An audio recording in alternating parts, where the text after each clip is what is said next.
Apollo 13, the mission that failed to land but triumphed in survival. In April 1970, NASA launched what was meant to be its third mission to the moon, Apollo 13. But just 56 hours into the journey, the spacecraft suffered a catastrophic explosion, turning a mission of exploration into a fight for survival. Apollo 13 was the seventh crewed mission in the Apollo program, and the third intended to land on the moon. Commanded by veteran astronaut Jim Lovell, with Jack Swigert as command module pilot, and Fred Haise as lunar module pilot, the crew had trained for months. Originally, Ken Mattingly was to fly, but after exposure to German measles, he was replaced by Swigert just days before launch. On April 11, 1970, Apollo 13 lifted off from Kennedy Space Center atop the massive Saturn V rocket. The launch was smooth. The spacecraft entered Earth orbit and performed a trans-lunar injection burn, heading toward the moon. For 2 days, everything went according to plan. The crew carried out routine checks, transmitted TV broadcasts, and prepared for lunar orbit. They even joked that the world seemed to be losing interest in moon missions, but that was about to change. On April 13th, at exactly 55 hours and 54 minutes into the flight, Swigert stirred the oxygen tanks. And then, Houston, we've had a problem.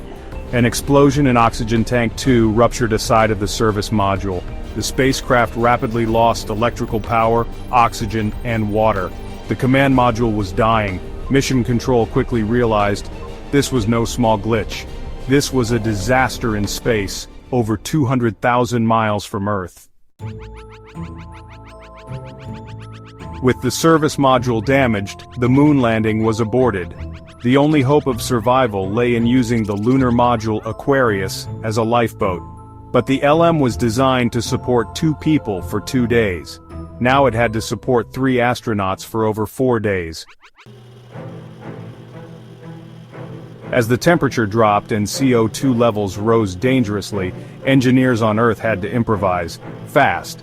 They came up with an idea to fit a square CO2 filter into a round hole, using only items the astronauts had on board: plastic bags, cardboard, tape, and hoses. Meanwhile, course corrections had to be made manually, using only a pencil, paper, and the Earth as a reference point. Apollo 13 had to swing around the moon to slingshot back to Earth.